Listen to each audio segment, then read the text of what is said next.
Many Christians interpret the passage Matthew 5:17 through 20 to teach that people who break the least of the commandments, and even teach others to break them, will make it into God's kingdom, but be given the title in heaven least. Well, is that consistent with Jesus' teaching? Is it consistent that anyone who breaks even the least of the commandments will be making it into the kingdom of heaven? Let's take a look at the passage. This is the Gospel of Matthew, chapter 5, verses 17 through 20. Don't think that I came to destroy the law or the prophets. I didn't come to destroy, but to fulfill. For most certainly I tell you, until heaven and earth pass away, not even one smallest letter or one tiny pen stroke shall in any way pass away from the law, until all things are accomplished. Therefore, whoever shall break one of these least commandments, and teach others to do so, shall be called least in the kingdom of heaven. But whoever shall do and teach them shall be called great in the kingdom of heaven. For I tell you that unless your righteousness exceeds that of the scribes and Pharisees, there is no way you will enter into the kingdom of heaven. Well, we can see here that Jesus is teaching that all the law is important.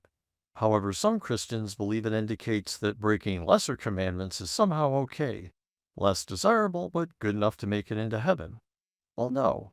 There's confusion caused by a misinterpretation of the phrase, shall be called least in the kingdom of heaven, as indicating those who break God's law and teach others to follow suit are going to make it to heaven just with this lesser status considered least by the inhabitants of heaven. But I want to discuss several reasons why this is a misinterpretation. First, people interpret the phrase shall be called least in the kingdom of heaven as though they are going to be located in heaven. But it says they will be called least in the kingdom of heaven, not be least and located in the kingdom of heaven. Now, moving into the second reason why this is a misinterpretation and very linked to this first reason, when you look at the Greek, the phrase in the kingdom of heaven modifies the verb translated be called, not the group who breaks the least commandments. In other words, the phrase in the kingdom of heaven is telling us where the act or verb of calling least occurs. The phrase in the kingdom of heaven is not telling us where the commandment breakers are located. Now, the third reason is to carefully look at the word therefore in verse 19. So the word therefore tells us we're about to hear the consequence of the prior words, or the prior words are the reason for what we're about to read. There's a logical connection. Well, verse 19 starts with therefore, so let's look at verse 18, the preceding verse. For most certainly I tell you, until heaven and earth pass away, not even one smallest letter or one tiny pen stroke shall in any way pass away from the law, until all things are accomplished. Now let's read what follows the word therefore in verse 19, remembering that we just read in verse 18 that all of the law is live, not a bit of it has passed away. Therefore, whoever shall break one of these least commandments and teach others to do so shall be called least in the kingdom of heaven. But whoever shall do and teach them shall be called great in the kingdom of heaven. So in verse 18, Jesus is establishing how important all of the law continues to be. And then he's letting us know in verse 19 that the inhabitants of heaven agree. Those in heaven consider lawbreakers least and law keepers great. It wouldn't be logical for Jesus to be pointing out the continuance of the importance of even the least commandment and then lead into a thought that those who break any of the commandments are going to make it into God's kingdom. Now, the fourth reason why it's a misinterpretation to believe that any lawbreakers are going to make it to heaven because of this verse is another connecting word, for. The word for is again making a logical connection between the words preceding, which was the statement describing those least and those great, and the words following, which are verse 20. For I tell you that unless your righteousness exceeds that of the scribes and Pharisees, there is no way you will enter into the kingdom of heaven.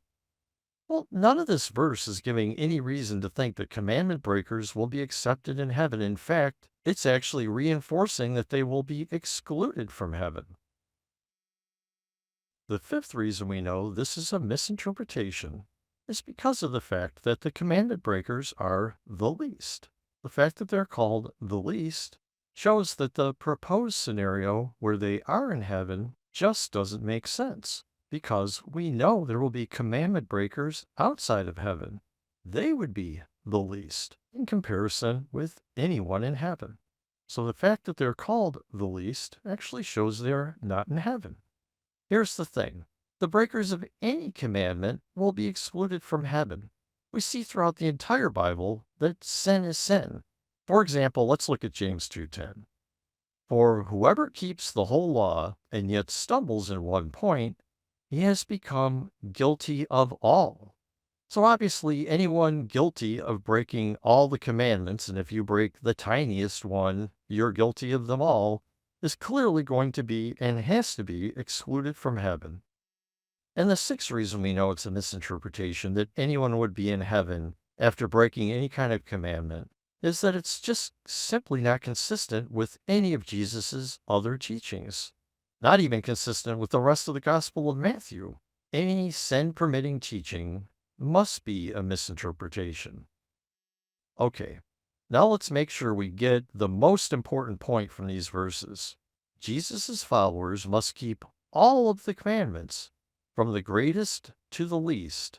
And because he taught we need to keep all of the commandments, we know he believed we can keep them all. He wouldn't have taught we must do something that he actually believed we couldn't do. To summarize, I want to do a very basic paraphrase of Matthew chapter 5, verses 17 through 20, as a way to help to understand the passage. Jesus didn't come to destroy any of the law or prophets. He came to fulfill. Not the tiniest part of the law will pass away. Therefore, if you break the tiniest commandment and teach others to do so, those in the kingdom of heaven will call you least. But if you keep and teach all of the law, those in the kingdom of heaven will call you great. For you must exceed the righteousness of the scribes and Pharisees to enter heaven. The scribes and Pharisees here are an example from Jesus of those who are not keeping all of the commandments. They don't get to go to heaven. With this in mind, does it make sense that anyone will be in heaven who breaks any of the law? No. If you'd like to learn more about this topic, we recommend the article, What Jesus Taught About Doing Right and Wrong, that's linked in the description. Please join us as we'll continue to offer new and interesting insights for your Sabbath School studies. And if you want to keep up with our new studies as they're published, we recommend subscribing. We're on YouTube, Apple Podcasts, Spotify, and on plenty of other podcast apps. Links for subscribing are in the description. God bless, and from Mary, many blessings.